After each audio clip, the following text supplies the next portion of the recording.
waramutse neza Tom, ese Tom umeze neza? Uko nguko niko Benito yabyutse ahamagara Tom kuri telefone. Tom ati I'm good honey, meze neza cyane birenze uko ubitekereza. Benito ati oh, alright. By the way, I was missing you. Tom nawe ati ni ukuri nakoreshe nanjye nari ngukumbuye. Ese honey kuki ugenda gutyo ukazimira?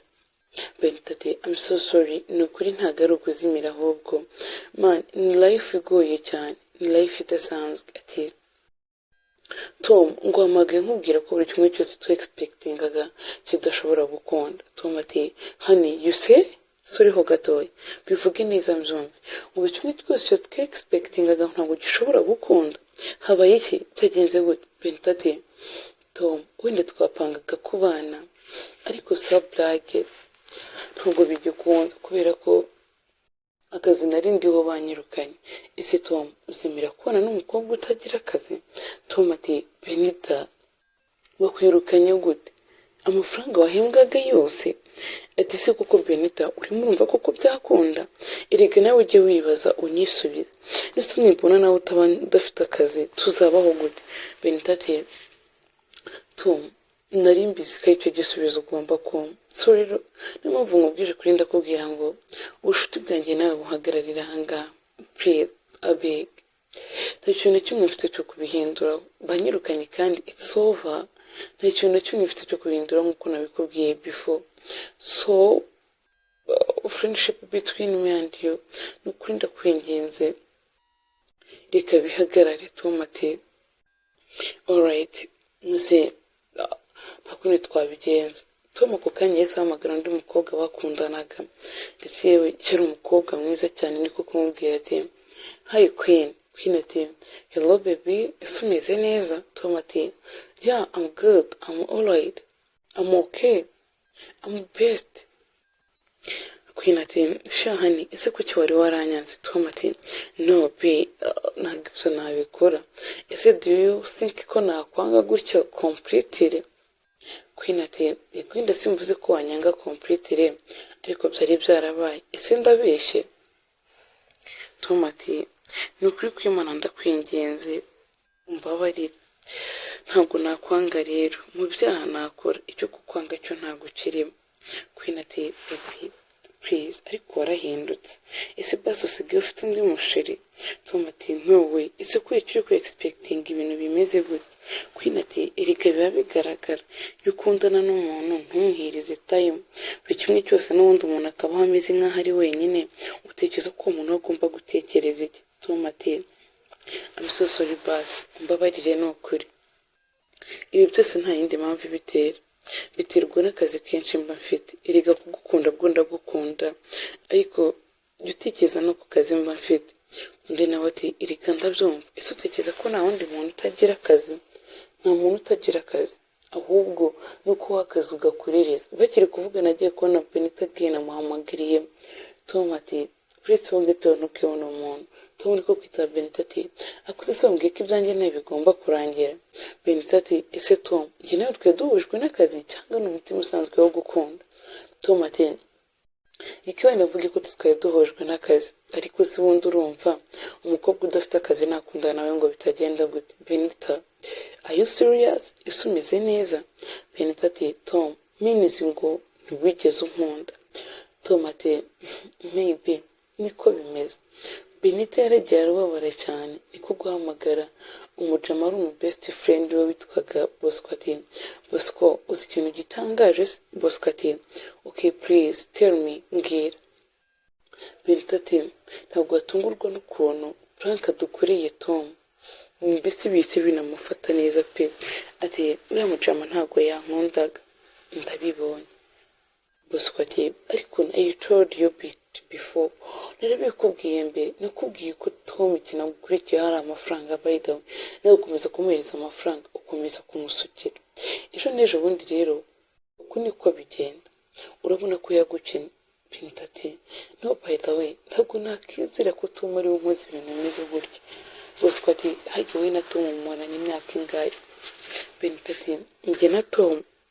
Ati sha Bosco we spend almost like 5 years dukundana, ese umuntu mumaranye imyaka ingana gutyo byaba bizeye ko ashobora kukwinjiza mu rukundo, and then nyuma akaba ariwe muntu unarwivanamo ati ntabwo ndi kubikura neza ngo mbyumve, ese ibintu biri seriye cyangwa wenda ahari ni za nkuru zishushanyije njya numva.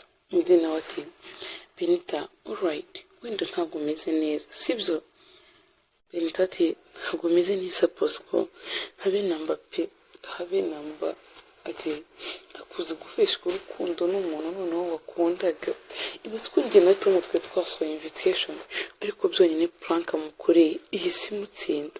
Undi nawe ati basi so sorry, ihangane ni ukuri kandi ntugire umuntu wirika agahinda kawe. I know and I guess ko buri umwe wese uko ubona ubabaye, benshi ntabwo tubabara ahubwo benshi dushimishwa n'uko wowe ubabaye. So rero I guess kutagomba kugira umuntu uwo ari we wese wereka agahinda kawe. Benita ati yego ndabyumva ibyo uri kumbwira ariko se urumva bishoboka? Undi nawe ati aho se bidashoboka ni hehe? Byonyine guhisha agahinda kawe nabyo birakunaniye. Benita ati ariko Bosco ujya utekereza ku rukundo cyangwa ni ukuri kudakunda?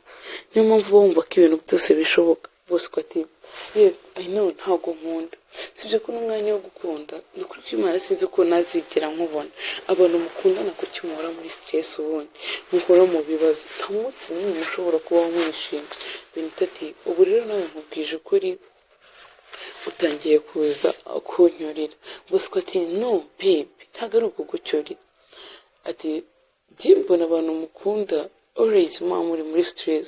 Benita nuko nguko yakubye telefone ya Bosco ubundi ajya kureba Tom mu rugo. Akihagera yasanze Tom aryamanye na Queen. Benita ati Tom ese ibi bintu biri gukora ni ibi? Tom ati ariko se Benita kuki always uba ushaka kungendaho? Benita ati wenda I'm so sorry kukugendaho ntabwo biba ari ngombwa sibyo?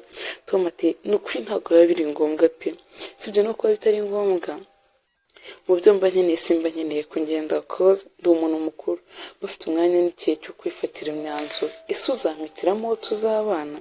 Benita ati ese n'itegeko ko uyu muntu ashwanye nawe uhita ushaka undi muntu mugomba gukundana? Tom ati reka mvuge ko wenda atari itegeko, hanyuma se wowe urumva byagenda gute? Benita ati wenda njye simbizi ariko sometimes mba numva bagomba kugira igihe cyo kuruhuka. Ese Tom ni itegeko ko buri gihe cyose uzajya uhora uri muri relationship? Nta munsi n'umwe ushobora kwicara ugatuza? Tom ati indi uba muri relationship? Benita ati wowe hari undi muntu se ndi kuvuga? Tom ati umva ko ari njyewe nyine, urumva se ari wowe? Benita ati Tom please ese wanyumvishe? Tom ati Benita always mubwira ko mu buzima bwanjye ntakunda ukuntu uri kunyinjirira pe, ibi bintu birambangamira kuri rwa rwego udashobora gutekereza. Benita ati basi I'm so sorry reka nisubirire mu rugo. Tom ati go genda, ziriya invitation zari zasohotse ndabyumva ariko ugenda uzisiba. Queen ati Tom izo wasohoye invitation? Tom ati ya uyu rukobwa rwaranshutse falling deep in love narwo ndetse wirwanshukishaga amafaranga Queen wibyitaho. Queen ati oya Tom ntabwo nshobora kubyumva, uri wasohoye invitation none ukumbeshya ngo urankunda gute? wowe umuntu ukaba wasohoye invitation se? Ati ntabwo bibaho Tom uri indyarya. Tom ati no baby ntabwo ndi indyarya nk'uko uri kubitekereza.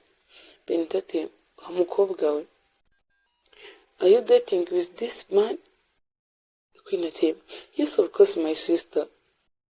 Undi nawe ati okay enjoy. Njye agahinda kamaze kunyica akanya Queen yahise ava mu buriri niko kubwira Benita ati Benita you're so sorry. Niko guhindukira abwira Tom ati Tom I think ko ugomba kunyibagirwa nk'uko wibagiwe ibere rya mama wawe. Ese Tom mwumva abakobwa dufite imitima imeze gute ku buryo wahemukira mugenzi wanjye njye nkishimira muri uko guhemukira mugenzi wanjye? Tom ati ese man ubigize seriye? Queen ati mbese urumva ndimo ndakina? Bro ntabwo bikunda, ntabwo byakunda pe. Benita yarumiwe cyane. Queen niko guhita abwira Benita ati Benita reka twibere inshuti kuko ndimo ndumva ibyo icyo gicucu cy'igihungu kiri kuvuga ntashobora kubitekereza pe. Tom yarumiwe ndetse yaho buri kintu akora niko guhamagara Bosco gitaraganya ati mani uzi ibintu bimbayeho. Bosco ati kagira inkuru bigenze guteze. Tom ati guess what.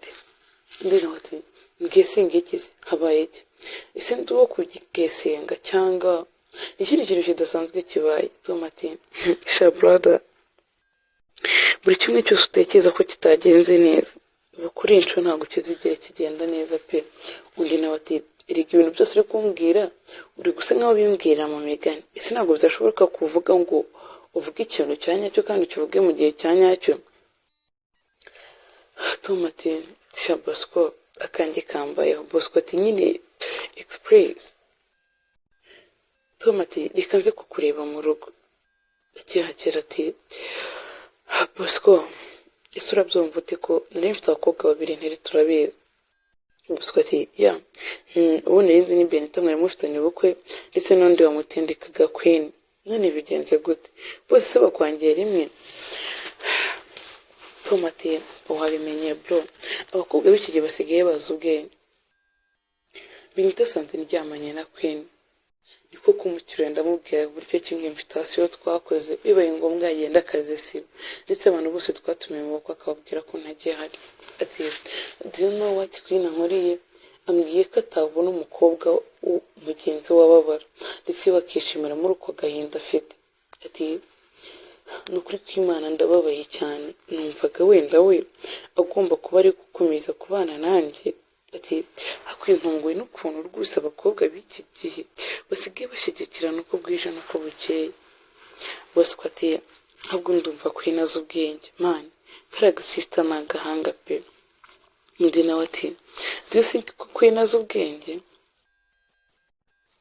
Bosco ati mani bro ugira umutima umeze nk'uw'inyamaswa ese do you think ko abantu bose bashimishwa n'uko uhemukira abandi. Ati wenda hari abantu dushimishwa n'uko bagenzi bacu bari mu bibazo ariko se what do you think about the next. Tom ati umva noneho nanjye mbonye bari unyirukana mu kazi ati reka njye kwishakira akazi. Ako kanya Bosco wese amubwira ko ari ahantu ari buze kumurangira akazi. Tom ati are you sure bro. Bosco ati cyane rwose ndakurangira akazi. Mu gihe cyari gishize Queen ndetse we na Benita bari barashinze company ndetse company nziza yazamutse no mu gihe gitoya ariko birinze kugaragaza ba nyiri iyo company inyuma. Bosco niko kumurangira kujya gushaka akazi muri iyo company. Akihagera ku munsi wa mbere yasanze Queen ari we secretary niko gutanga ibaruwa ati nanjye gutanga ibaruwa y'akazi mu kureba neza asanga ni Queen.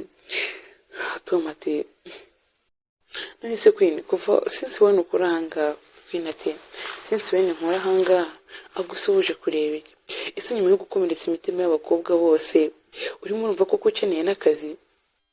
Tom ati nukuri nkeneye akazi kandi umfasha. Akiri kuvuga amagambo yose yagiye kubona Benita arasohotse. Arangije ati uyu mutambwire ko iyi company muyikoramo mwese. Benita ati ntabwo tuyikuramo ahubwo iyi company ni iyacu duhereza akazi buri umwe wese dushaka. Urumva rero birumvikana ko n'uwo tudashaka ashobora kubura akazi. Anyway reka tureke kwita kuri ibyo ngibyo ese ubundi mwunguka iki gihe muri kubabaza imitima y'abantu. Undi nawe ati I'm so sorry nukuri ntabwo nzi ko atarasoza Queen ati reka nkukomereze ntabwo wari uzi ko bizasoza kuri. Ati Tom njye ntabwo ndi umwe mu bantu ushimishwa n'uko abandi bababaye. Ikintu kinshimisha mu buzima ni ukubona bagenzi banjye bishimye be so happy badatekereza ku mpamvu arizo zose zishobora kuba zatuma babara ariko we naje kureba nsanga always wishimiye abandi bantu bababaye. Ese koko nibyo ese koko ni ingenzi. Tom ati ni ukuri Queen gikomeye cyane mu buzima bwanjye ntabwo nzongera gushimishwa n'agahinda k'abandi kandi ikindi nanone sinzongera gushimishwa n'uko umuhungu mugenzi wanjye cyangwa umuntu mugenzi wanjye ari mu gahinda mu rukundo. Queen ati wakabaye warabyize imbere. Bosco yakabaye yarakwigishije inama ariko akabi kawe ntiyumvishe utinda kumva cyane.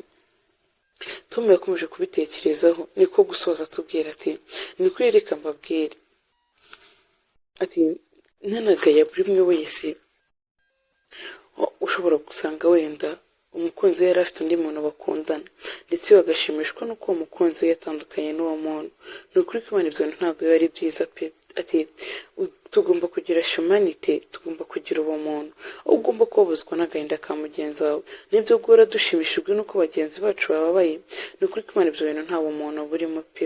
Nanjye nasoza nkubwira ngo rimwe na rimwe abantu twigize si bindeba, dushimishwa n'agahinda ka bagenzi bacu, ariko burya kugira ubumuntu ni ukubabazwa n'uko mugenzi wawe ababaye ndetse yewe ukamufasha muri ako gahinda ke agasohoka muri icyo kibazo neza. N'ibintu byo guhora dushimishwa n'uko bagenzi bacu bababaye ntabwo ari byiza. Murakoze mukomeze kugira ibihe byiza, ndabakunda cyane murabizi.